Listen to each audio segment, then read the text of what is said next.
Urethane. It is what everybody is talking about right now in the bowling industry. USBC said they're investigating a ban into different types of urethane or urethane completely, and the bowling world has lost its collective mind.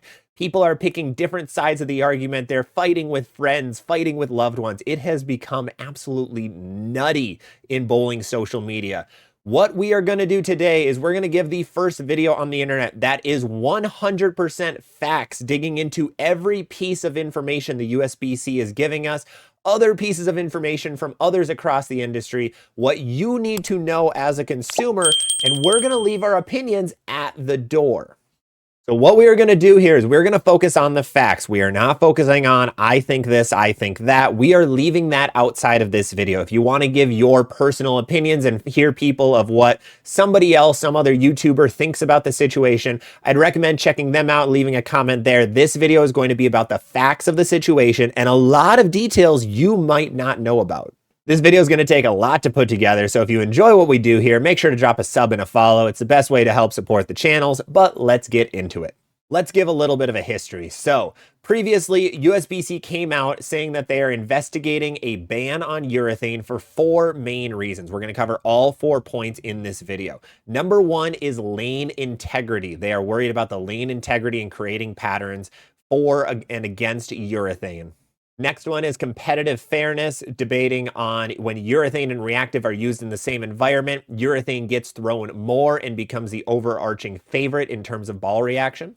The third issue is an interesting one, player development. They're actually focusing on the youth and saying that youth bowlers are only throwing urethane and using it as a crutch and not as a tool.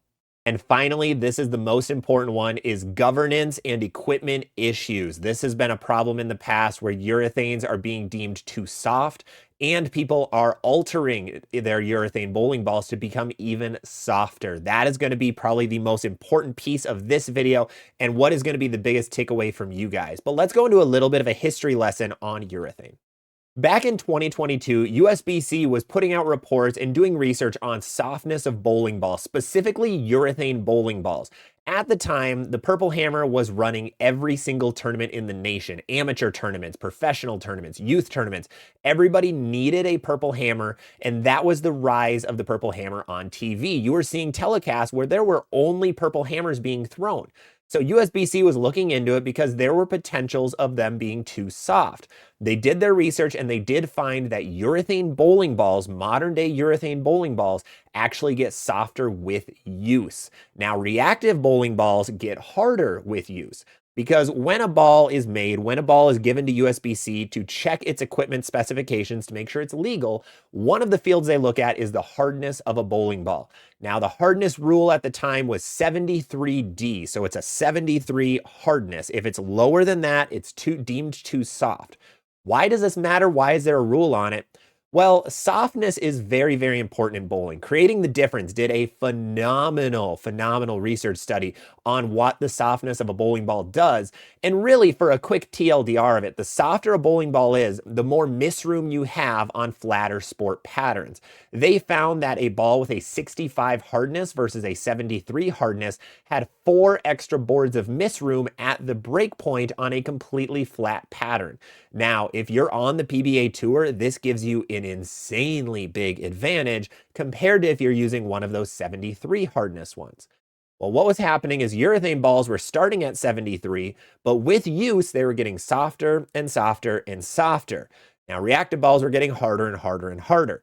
This meant that urethane balls were an absolute necessity on any flat patterns. USBC looked into it. They were deemed illegal, and older Purple Hammers from the years 2017 and 2018 were completely banned from all USBC competition.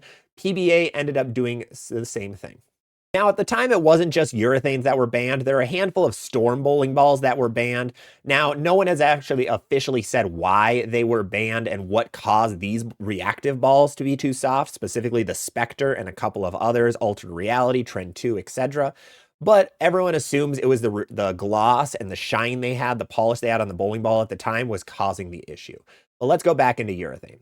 Right after this, the PBA put in their own special rule where urethane bowling balls had to start at a 78 hardness.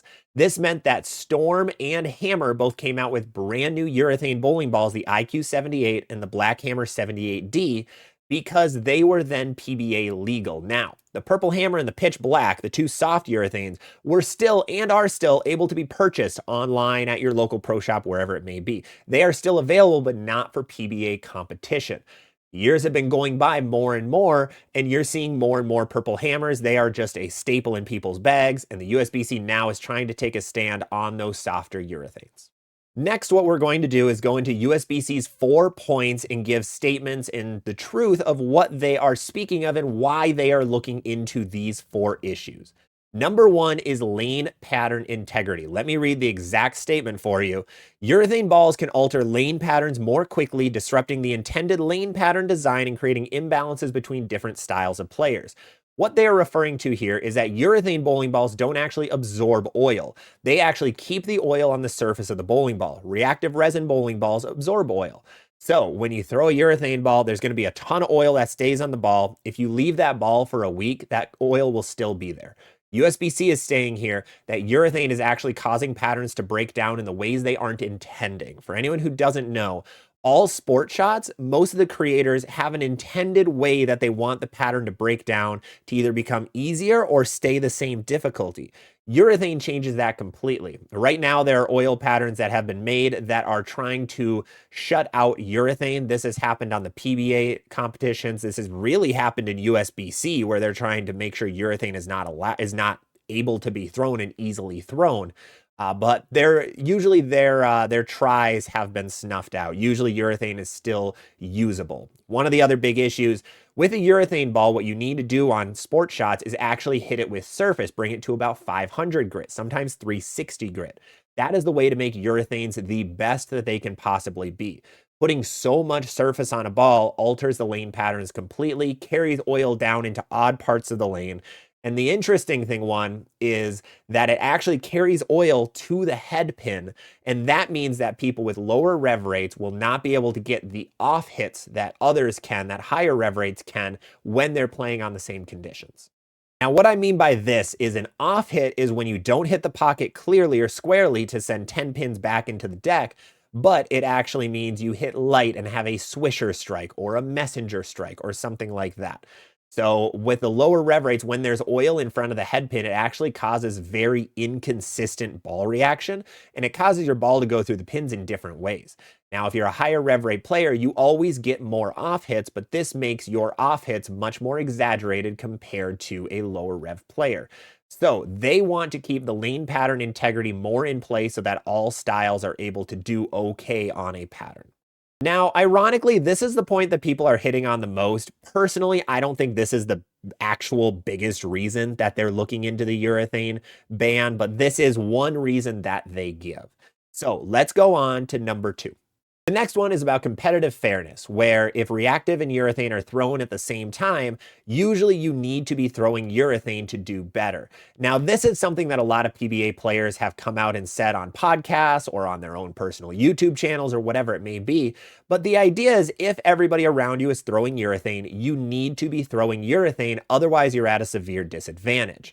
Now, is this the biggest deal in the world? Do all of them end up coming out with a purple hammer or with a urethane ball, just like amateurs do if everyone around you is throwing urethane?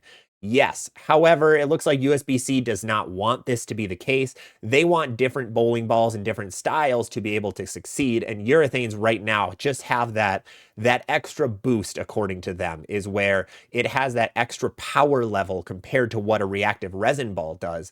Mainly depending on the people around you, not on your own personal game. So they are, I think, trying to say that urethane bowling balls cause everybody else to be throwing urethane if one person has it out, which ends up snuffing out reactive resin and snuffing out certain game styles. Again, is this the biggest one on this list of 4? No, I don't think so. But let's go on to number 3. This is the most interesting one in my opinion, and they're talking about player improvement. So let me read this one specifically. Player development concerns. Increasing reliance on urethane may reduce player versatility and hinder long-term skill development, particularly among younger and developing athletes. Now, I believe this one is in direct comparison with Junior Gold. So Junior Gold has turned into a tournament where a urethane is a necessity. If you watch back any of my Arsenal reviews or you check out any Junior Gold athlete who's had success out there, urethane is generally in the bag. It has to be for a lot of situations. This year's Junior Gold, there have been many reports of bowlers who only threw urethane or bowlers who did very, very well, who threw reactive for maybe 2 of their games at most. So this is an issue where USBC thinks that junior bowlers are not getting the improvements and the evolution that they need to be able to succeed at an adult level or at a PBA level because they are only throwing urethane. Now, this is a very interesting one because should the governing body have a say in player education? Yes or no? That's been one of the larger debates on the internet right now, is should they care about this? Now, USBC is by far and away one of the best governing bodies in terms of youth involvement. They put a ton of money into their youth programs, into smart accounts, things like that, into youth tournaments. However, should this be something that they look at when they look at banning urethanes? That's another big topic. Now, again, this is not the most important piece of these 4 points, but this is still a pretty big one and very interesting that they bring this one up, especially right after Junior Gold. And finally, we are on the most important point that USBC puts. A little odd they put this one last, but this one is a governance issue. Let me read this one also word for word. Urethane balls can measure softer over time, making it difficult to distinguish between natural aging and tampering. These issues have contributed to protests and confusion at events, creating enforcement challenges and questions around competitive integrity. So before I was mentioning that urethane bowling balls get softer and softer over time. The more you use it, the softer it gets, the better it gets. Versus a reactive ball, the more you use it, the worse it gets. However, there is a way to speed up this natural aging and actually make your bowling ball softer. That is various products such as acetone, or I believe MEK was another one. There are products that you can use on your bowling ball to make them softer. This has been a very big issue for years and years. This goes back to the 80s, I believe. I don't know bowling history as well, but back then there were issues of this as well. Weber University actually just got caught softening their purple hammers for a sweeper competition that they participated in, which started a massive USBC investigation, both into the college tournament at the time and Weber as a whole. So what USBC is saying is that this can be a governing issue because you cannot tell if a ball has been naturally aging or if it was tampered, because there's no easy way to tell the softness of a bowling ball. There is a tool you can use called a durometer to be able to see how soft a bowling ball is, but these tools are very expensive and not easy to use. So the only way that USBC could get around this issue is by having durometers at every tournament and every league that they sanction. I'm going to have an article linked below from Creating the Difference, who did a massive softness study back in 2022 when the first versions of the Purple Hammer were banned. And they go into a ton of detail on why softness matters and what happens when you purposefully lower the hardness of a bowling ball. Now, I do want to get into pros reactions and other high bowling influencer reactions. The first one I want to start with is Jeff Riggles. He is the writer of 11th Frame. He is a USBC Hall of Famer. He is one of the best bowlers of the last 60 years. Fantastic bowler in any and every right. Amazing writer too. Love that guy. But he was getting reports of parents coming into pro shops after this year's Junior Gold asking how they can make their urethane softer. There were talks of it at Junior Gold where players apparently, now this is not proven, but parents were saying that there were kids who did tamper with their purple hammers, with their urethanes, or parents who tampered with their kids' urethanes to make them softer and make them better. Now, this ends up being a lot of tinfoil hat conspiracy theory in a lot of ways, because if someone does better than you, you can just say, well, they're using a softer ball. However, with that issue, that makes it very, very tough. It makes a very big divide in the bowling community. So there are the 4 main points USBC is looking into and specifics of why they're looking into them. Now, let's get into some professional bowlers' reactions. Now, also bowling companies.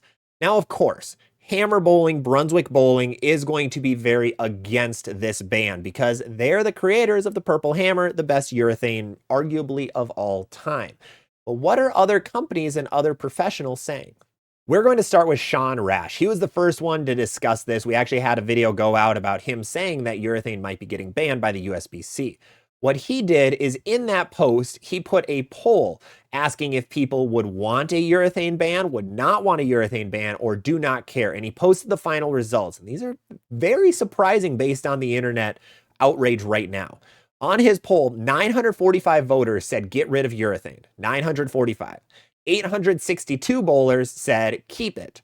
686 bowlers said they do not care. So with a very slight majority, the banning urethane was the winner in Sean's poll. And Sean has been very anti-urethane for years and years and years. Him and Dick Allen were the two that have been very anti-urethane.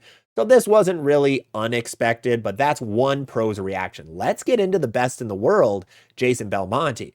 Jason came out with a very long post about urethane, but he only focused on lane play. He focused on lane play and lane integrity in his post. And he basically said this shouldn't be a problem. We need to change how we create oil patterns and not how we create bowling balls. Now, Jason has won a lot of titles and was deemed the best righty on tour throwing urethane for quite a while. He has won a lot of titles with it, but he has come out saying that the lane play specifically is not really an issue. And this is overall a general consensus by the bowling community where it isn't as big of a deal on the lane play side. But that was Jason's point. Funnily enough, all of the Brunswick brands, whoever is their social media manager, reposted what Jason said and said, yeah, listen to him. Yeah, listen to him. Marking the first time ever that any of the Brunswick brands actually acknowledged anything Jason Belmonte does. Next up, we'll hear from Anthony Simonson. Anthony came out and had a post saying that kids are not able to bowl as well as they used to because of urethane. He's saying that there's a huge development issue. He used slightly meaner words, but he said that there's a development issue saying that kids should not be throwing urethane and it actually will help kids evolve into better bowlers and develop into better bowlers. Now, in the comments, he did respond to a few people with some little jab saying that people's entire careers were made solely because urethane is so good. Very crazy. It's Anthony Simonson, so it makes sense, but very crazy that he came out and said this. But that is a point from him. Now, I want to go to Jeff Riggles again. Jeff is someone who's been covering bowling for years and years, and he's had a lot of posts about urethane, and he focuses on the integrity of the actual softness of the bowling ball, and that they are getting softer. More and more people are tampering with it, and he's actually heard reports of junior gold and up to the world championship of people actually tampering with their urethanes. Now, finally, I want to talk about what ball manufacturers as a whole might think behind the scenes. Matt Gasson, who was a Storm regional rep for a while, now owns a pro shop, and I believe he worked somewhere before Storm. He might have worked at Brunswick or Motive, not entirely positive. He came out and said that the companies do not really care for urethane. It's more expensive to make, it takes up an entire line, and it's cheaper, so you have less return on investment. Now, there are conspiracy theories that the ball companies came to USBC and said, we need to get rid of this so we can sell more reactive balls. Again, tinfoil conspiracy, none of that has been proven, but Matt did come out and give the point that urethane is worse to make overall than a reactive ball in these ball companies. Those are all of the truths about the urethane argument that are going on right now, why USBC is looking into urethane, what the reactions of the community are, reactions of professionals are, to really help us make the best decision possible for the future of bowling. Andrew Anderson posted on his Instagram one of the best quotes that you could have for this situation, which is, try to think about what bowling will look like in 5 to 10 years, either with the ban or without the ban. He didn't say which side of the argument he was on, but he did say, look forward, look ahead. What will the world look like in 5 to 10 years if we keep urethane or if we get rid of it? This is a very, very good thing to bring up from him. Now, there are so many different arguments to this. I'm actually going to have a video coming out very soon going through all of the comments on the USBC's original post, giving some more details, getting rid of that misinformation about urethane. We'll have that very soon, though. Otherwise, if you guys enjoyed this urethane video, please let me know down below. Remember, we're talking the facts of the game, not the feelings, not the opinions about this urethane argument. Thank you guys so much for watching. Thank you so much for all the support recently, and I will see you on the next one.